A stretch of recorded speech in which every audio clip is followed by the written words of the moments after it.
এটা হলো Sony Xperia 5 বা 5 Mark 1। এই ফোনটা রিলিজ হয়েছিল 2019 সালে। তো এটা তো একটা ফ্ল্যাগশিপ ফোন। এই 2023 সালে এসে কতটুকু ফ্ল্যাগশিপ কোয়ালিটি ধরে রাখতে পারে। এটার স্পেসিফিকেশন যদি দেখেন, ট্রিপল ক্যামেরা সেটআপ আছে, 6.1 ইঞ্চের একটা ভালো ডিসপ্লে আছে, সেই সাথে সাথে কিন্তু ফিঙ্গারপ্রিন্ট আছে। ওভারঅল কিন্তু ভেরি প্রিমিয়াম একটা ডিজাইনের ফোন। তো এই ফোনটা কি এখন কেনা ঠিক হবে কিনা, কিনলে আসলেই কেমন ক্যামেরা এক্সপিরিয়েন্স পেতে পারেন, ব্যাটারি লাইফ, ওভারঅল কেমন পারফরমেন্স পেতে পারেন, সেই সব প্রশ্নের উত্তর আজকের ভিডিওতে থাকবে। তবে তার আগে আপনাদেরকে জানিয়ে দিতে চাই, আপনারা যদি যে কোনো ব্র্যান্ডের ফ্ল্যাগশিপ প্রিয়ন ফোনগুলো কিনতে চান তাহলে কন্ট্যাক্ট করতে পারেন এমকে মোবাইল পয়েন্টে। তাদের শোরুম হলো খিলগাঁও তালতলা পাকা মসজিদ মার্কেটের 42 নম্বর দোকান। তাদের কাছ থেকে যে শুধু ফোন কিনতে পারবেন তাও কিন্তু নয়, আপনার হাতে থাকা স্মার্টফোনটিও কিন্তু এক্সচেঞ্জ করে নিতে পারবেন। ইভেন আমার চ্যানেলের অর্থাৎ টেকটকের রেফারেন্স দিলে গুড অ্যামাউন্টের একটা ডিসকাউন্ট পেয়ে যাবেন। তাদের শপের অ্যাড্রেস, ফোন নাম্বার এবং ফেসবুকের লিঙ্ক আমি এই ভিডিও ডিসক্রিপশনে দিয়ে দিচ্ছি, আপনারা চাইলে কন্ট্যাক্ট করে নিতে পারেন। তো চলুন এবার মেইন পয়েন্টে আসি, যেটা নিয়ে আজকে কথা বলবো, সেটা হচ্ছে Xperia 5 Mark 1। এটা আপনার 2023 সালে কেনা ঠিক হবে কিনা বা কারা কিনবে, এটা যে বাজেটে পাওয়া যায়। এটার ফ্রন্টে 6.1 ইঞ্চ একটা ওলেড ডিসপ্লে পাবেন, যেটার HDR সাপোর্টেড এবং BT 2020 একটা কালার গ্যামেট, যেটা অন্যান্য কালার যেসব গ্যামেট আছে সেগুলোর থেকে একটু ওয়াইড রেঞ্জ অফ কালার এটাতে সাপোর্ট করে। এবং এটার ফ্রন্টে যে প্রোটেকশন সেটা কিন্তু গরিলা গ্লাস 6 এর প্রোটেকশন।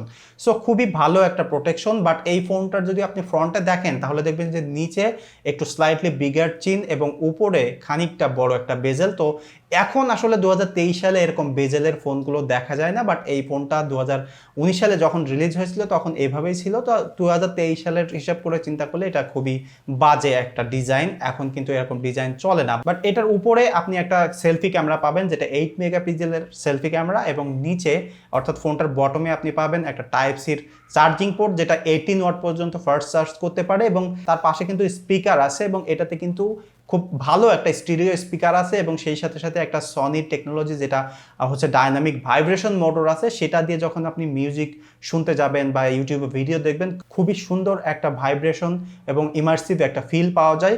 এবং ফোনটার ব্যাকে যদি দেখেন তাহলে সুন্দর একটা ক্যামেরা কাটআউট আপনি দেখতে পাবেন, এবং এই ক্যামেরা বাম্পটা আমার কাছে খুবই ভালো লাগে।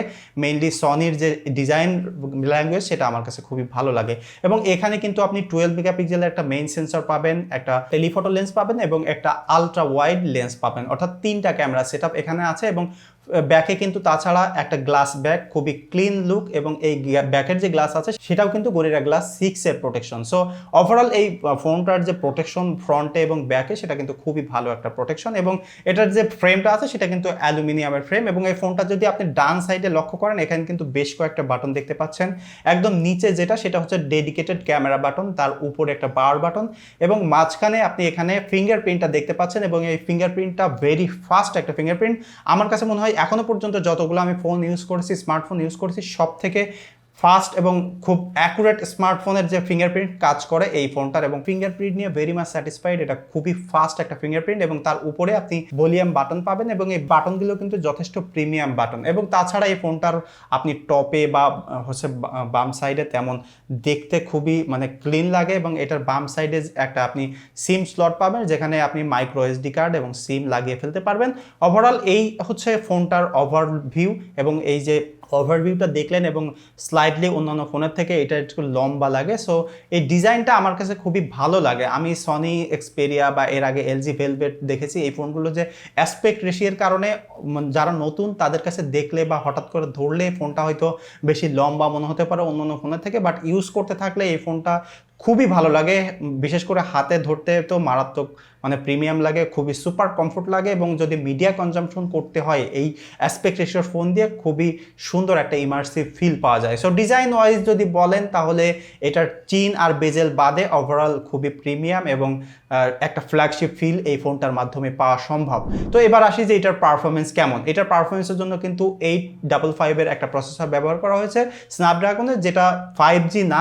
সো 5G এখন আমাদের আসলে তেমন প্রয়োজন নাই, কারণ 5G আমাদের দেশে কবে আসবে বা কখন আমরা আসলে এটার পোটেনশিয়ালিটি পাবো সেটার ঠিক নাই। সো সেই দিক থেকে হিসাব করে 2023 সালে যদি ফোনটাতে 5G না থাকে তেমন কোনো আহামরি ইস্যু হচ্ছে না। এবং 855 প্রসেসরটা কিন্তু যথেষ্ট ফাস্ট একটা প্রসেসর, এবং এটার সাথে কিন্তু 6GB র্যাম রয়েছে এবং 128GBর একটা স্টোরেজ আছে। সো এইটার যে প্রবলেম সেটা হচ্ছে যে সনির যে কাস্টম ইউআই এবং সেই সাথে সাথে এই প্রসেসর এবং র্যামের যে কম্বিনেশন সেটা খুব বাজে একটা কম্বিনেশন। আমি মানে আমার কাছে পার্সোনালি এটা ফিল হয়েছে যে বেশ কিছু কারণে পারফরমেন্স ওয়াইজ এই ফোনটা আমার কাছে ভালো লাগেনি।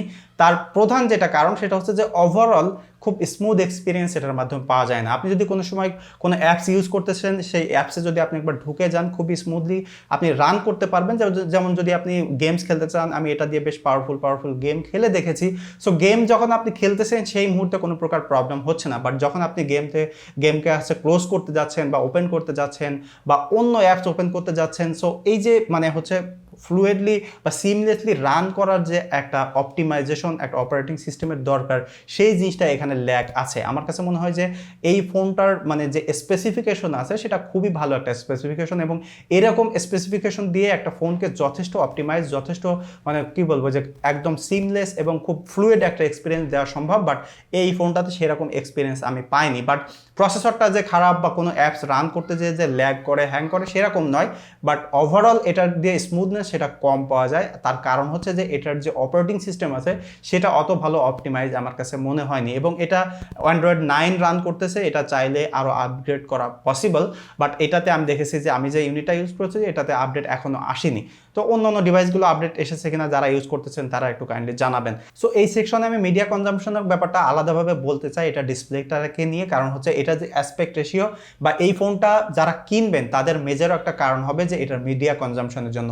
এটা যে ডিসপ্লেটা সেটা যে অ্যাসপেক্ট রেশিও 21:9 রেশিও, এবং এই রেশিওটা কিন্তু নর্মালি যেসব স্মার্টফোনগুলো আমরা পেয়ে থাকি তার থেকে একটু লম্বা। যে কারণে এটা দিয়ে যখন আপনি মিডিয়া কনজাম্পশন করবেন, কোনো ফিল্ম দেখবেন, কোনো ইউটিউব ভিডিও দেখবেন বা কোনো গেমস খেলবেন, তখন এটা দিয়ে আসলে খুবই ইমার্সিভ একটা এক্সপিরিয়েন্স পাওয়া যায়। এবং এর সাথে সাথে কিন্তু এটার সনির ডাইনামিক ভাইব্রেশন মোটর রয়েছে, সো সেইটার একটা খুবই সুন্দর ফিল এটার মাধ্যমে পাওয়া যায়। যে কারণে এটা দিয়ে যদি আপনি মিডিয়া কনজাম্পশন করতে চান তাহলে ইটস এ গ্রেট ডিভাইস।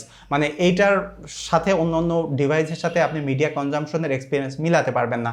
তো যদি পারফরমেন্সের কথা বলেন বা এই সেগমেন্টে, তাহলে আমি বলবো যে এটা মেইনলি ভালো লাগবে আপনি যদি মিডিয়া কনজাম্পশন করতে চান তাহলেই, বা যদি লাইট গেমিং করতে চান তাহলে এই ফোনটা আপনার জন্য ভালো হতে পারে। তারপর আসি যে এটার ক্যামেরা সেগমেন্টে। ক্যামেরার জন্য এটাতে 3টা ক্যামেরা সেটআপ আছে। সো ক্যামেরা সেটআপ নিয়ে এখানে মানে স্পেসিফিকেশন ওয়াইজ আপনি কোনো কমপ্লেইন দেখতে পাবেন না, বাট প্রবলেমটা হচ্ছে এটার অ্যাকচুয়াল যে এক্সপিরিয়েন্স সেটাই।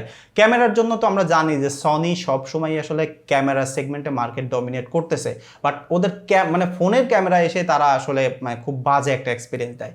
আমি যেটা দেখেছি সেটা হচ্ছে যে এইটার যে ক্যামেরা অ্যাপটা, এই অ্যাপটা খুবই ফালতু লেগেছে আমার কাছে। মানে অনেক যারা সনি ফ্যান বয় আছে তারা আমাকে হয়তো গালাগালি করতে পারে বা বাজে কমেন্ট করতে পারেন, বাট আমি যেটা এক্সপিরিয়েন্স পেয়েছি সেটা আপনাদের সাথে শেয়ার করতেছি। সেটা হচ্ছে যে সনির যে ক্যামেরা অ্যাপটা আছে খুবই ল্যাগি, খুবই বাজে একটা অ্যাপস। এর বেশ কিছু ড্রব্যাক আছে, সেটা হচ্ছে আপনি যদি লেন্স শিফটিং করতে চান তাহলে খুবই স্লো এবং খুবই বাজে একটা এক্সপিরিয়েন্স। মানে লেন্স শিফটিং করা এত ফালতু এক্সপিরিয়েন্স আমি এখনো পর্যন্ত কোনো ফোনে পাইনি। এবং এটা দিয়ে যে পিকচার কোয়ালিটি পাবেন, ডাইনামিক রেঞ্জও খুবই ভালো পাওয়া যায়, পিকচার কোয়ালিটি তেমন খারাপ না, এবং আহামরি যে ভালো তা নয়। মানে এই রেঞ্জে এর থেকে ভালো ফোন বা এর থেকে ভালো ক্যামেরা এক্সপিরিয়েন্স আপনি পেতে পারেন। সাপোজ আপনি যদি পিক্সেল 4 ইউজ করেন, সেখানে অনলি একটা ক্যামেরা সেন্সর, বাট আমার কাছে মনে হয় যে এই 3টা ক্যামেরা সেন্সর থেকেও আপনি ওই একটা ক্যামেরা সেন্সর দিয়ে ওভারঅল বেটার এক্সপিরিয়েন্স পেতে পারেন। এবং এটা দিয়ে যদি আপনি পোর্ট্রেট তুলতে চান, পোর্ট্রেটও তুলে ফেলতে পারবেন। সো পোর্ট্রেটও যথেষ্ট ভালো পোর্ট্রেট আসে, বাট ওই যে বললাম যে ছবি তুলে ক্লিক করার পরে আবার একটু দেরি হয় এবং ওই স্মুথনেস খুব কম। ছবি তুললেন সাথে সাথে যে আরেকটা তুলবেন বা ওইটা একটু ভিউ করবেন, ওইটা একটু দেখবেন, সেই এক্সপিরিয়েন্সটা খুবই স্লো, খুবই ল্যাগি মনে হয়।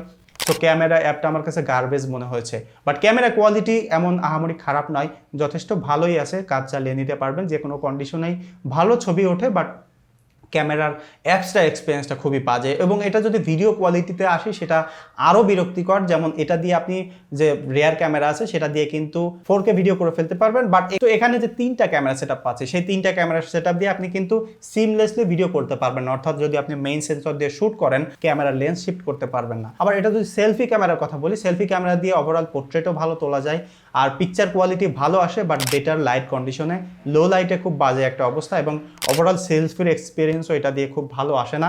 তো ওভারঅল যদি বলেন যে ক্যামেরা সেটআপ এটার কি অবস্থা, তো আমি বলবো যে ক্যামেরা একটা গার্বেজ অ্যাপসটার কারণে। এটার সেন্সর ভালো হতে পারে, বাট সেটার অপটিমাইজেশন বা সেটা ইউটিলাইজেশন এটা সফটওয়্যারে ভালো করতে পারেনি, যে কারণে ভিডিও বলেন, পিকচার বলেন, ওভারঅল খুবই বাজে, বিরক্তিকর একটা এক্সপিরিয়েন্স পাবেন। তো এই ফোনটার ব্যাটারি ব্যাকআপ কেমন? ব্যাটারির জন্য এটাতে ব্যবহার করা আছে 4140 মিলিঅ্যাম্পিয়ারের একটা ব্যাটারি। তো সেটা একটা ড্রব্যাক যে এত বড় ডিসপ্লের একটা ফোনে এত ছোট একটা ব্যাটারি, যে কারণে এটার ব্যাটারি লাইফ অত ভালো পাওয়া যায় না। এবং ওভারঅল যদি আরও একটু ব্যাটারি ব্যাকআপ ভালো পাওয়া যেত, সেটার অপটিমাইজেশন অপটিমাইজেশন ভালো না হওয়ার কারণে এটার ব্যাটারি ব্যাকআপ খুবই কম। আমি 3-4 বার টেস্ট করেছি, অর্থাৎ 4 বার এটা দিয়ে টেস্ট করে আমি দেখেছি যে 4 ঘন্টা পেয়েছি, 4.5 ঘন্টা পেয়েছি, আবার 5 ঘন্টাও পেয়েছি। তো ওভারঅল যদি অ্যাভারেজ হিসাব করেন তাহলে আপনি 4 থেকে 4.5 ঘন্টা ব্যাটারি ব্যাকআপ এটার মাধ্যমে পেতে পারেন।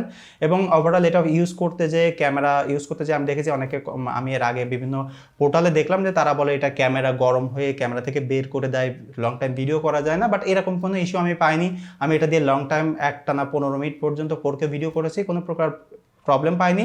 হিটিং ইস্যু যে বলবো সেরকম আহামরি হিট আমি পাইনি, বাট আমি দেখেছি যে অনলাইনে বেশ কয়েকজন বলেছে যে এই ফোনটা হিট হয়ে থাকে, অনেক বেশি হিট হয়ে থাকে, বাট আমার কাছে আসলে ওরকম আহামরি হিট হয়নি। যে হিট হয়েছে সেটা আসলে মানিয়ে নেওয়া যায়। হিটিং ইস্যু নিয়ে যে পারফরমেন্স ড্রপ হয় এরকমও প্রবলেম আমি দেখিনি। বাট ওভারঅল যদি বলেন যে এই ফোনটা এখন যদি কিনতে চান তাহলে তো 13-14 হাজার টাকা খরচ করতে হতে পারে। তো এটা আসলে কারা কিনবেন? এটার মেইনলি হচ্ছে আপনি যদি ক্যামেরা নিয়ে এক্সপেকটেশন রাখেন, এটা যে ক্যামেরা সেট আপ আছে, স্পেসিফিকেশন দেখে যদি পাগল হন তাহলে আমি বলবো যে ডেফিনেটলি আপনি কিনেন না। কারণ এটার ক্যামেরা স্পেসিফিকেশন ভালো হলেও ক্যামেরা এক্সপিরিয়েন্স ভালো পাবেন না, ভিডিও কোয়ালিটিও ভালো পাবেন না। সো ক্যামেরার জন্য এটা কেনা যাবে না। এবং যদি বলেন যে গেমিংয়ের ক্ষেত্রে গেমিংয়ের জন্য কিনবেন কিনা, গেমিংয়ের জন্য এটা কিনতে পারবেন না, কারণ এটার প্রসেসর যদিও ফাস্ট হয়ে থাকে, অপটিমাইজেশন অত বেশি ভালো না, এবং সেই সাথে সাথে ব্যাটারি লাইফ কিন্তু ভালো না। সো গেমিংয়ের জন্য আপনি কিনবেন না। কারা কিনবেন? যারা লাইট ইউজার, যারা কথাবার্তা বলতে চান, সেই সাথে সাথে একটা স্টাইলিশ ফোন চান, আমি বলবো যে এটা আপনি কিনতে পারেন। কারণ এটা লাইট ইউজারের জন্য এবং ভেরি প্রিমিয়াম একটা ফিল এবং খুবই প্রিমিয়াম একটা ডিজাইনের একটা ফোন, এটা আপনি কিনতে পারেন। এবং সেই সাথে সাথে আপনি যদি মিডিয়া কনজাম্পশন করতে চান, ইউটিউব ভিডিও দেখতে চান, মুভি দেখতে চান, তাহলে এই ফোনটা 2023 সালে কিনতে পারেন। তাছাড়া আমি কাউকে বলবো না যে এই ফোনটা আপনারা এখন কেনেন। তো এই ছিল আমার Xperia 5 Mark 1 বা Xperia 5 এর এক্সপিরিয়েন্স। এই ফোনটা যদি আপনি ইউজ করেন বা আপনার এক্সপিরিয়েন্স কেমন সেটা যদি আমার সাথে মিলে থাকে বা আপনার যদি ভিন্ন এক্সপিরিয়েন্স হয়ে থাকে সেটা কমেন্ট করে জানাতে পারেন। দেখা হচ্ছে পরবর্তী কোনো ভিডিওতে। সে পর্যন্ত সবাই সুস্থ থাকবেন, ভালো থাকবেন। ধন্যবাদ সবাইকে।